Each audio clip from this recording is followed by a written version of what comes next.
থরথর করে কেঁপে উঠবে। এমনকি আমার আল্লাহ রাগ হয়ে আওয়াজ দিবেন, লিমানিল মুলকুল ইয়াউম লিল্লাহিল ওয়াহিদিল কাহ্হার। এত কঠিন আওয়াজ হবে, হাসরের ময়দানটা থরথর করে কাঁপতে থাকবে। ও নবী, আপনিই বয়ান করেছেন এত কঠিন হালাত, নারী আর পুরুষ সব উলঙ্গ দাঁড়াবে হাসরের মাঠে। আম্মা জান আয়েশা বলেন, নবী মানুষ কি লজ্জা পাবো না? কয়, ওরে আয়েশা জানো, এমন ভয়ঙ্কর হালাত হবে, একজনের দিকে আর একজন তাকাবারও হুঁশ হবে না। এমন কঠিন অবস্থায় আল্লাহর নবীরা পর্যন্ত কান্না শুরু করবেন।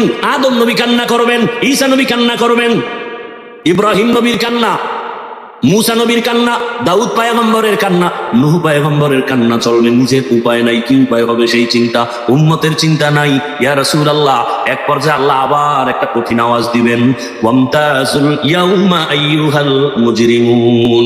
আল্লাহ একটা গায়বী আওয়াজ দিয়ে বলবেন, ও গুনাহগারেরা, ও বেনামাজিরা, ও বেপরদাওয়ালারা, যারা কোরআন হাদিস মানো নাই, আলেম ওলামা মানো নাই, নবী রাসূল মানো নাই, আজকে আমার নেককারদের থেকে তোরা আলাদা হইয়া যা, নেককারদের থেকে আলাদা হ। গুনাহগারেরা ভয়ে আলাদা হবে না। আল্লাহ বলবে, আমি কুদরতি ভাবে বাছুনি দিব, বাঁচতে গিয়া যখন ধরে ফেলবো, ওই গুনাহগার গুলো বাতাসের মতো উড়িয়া উড়িয়া জাহান্নামের রাস্তায় পড়বে।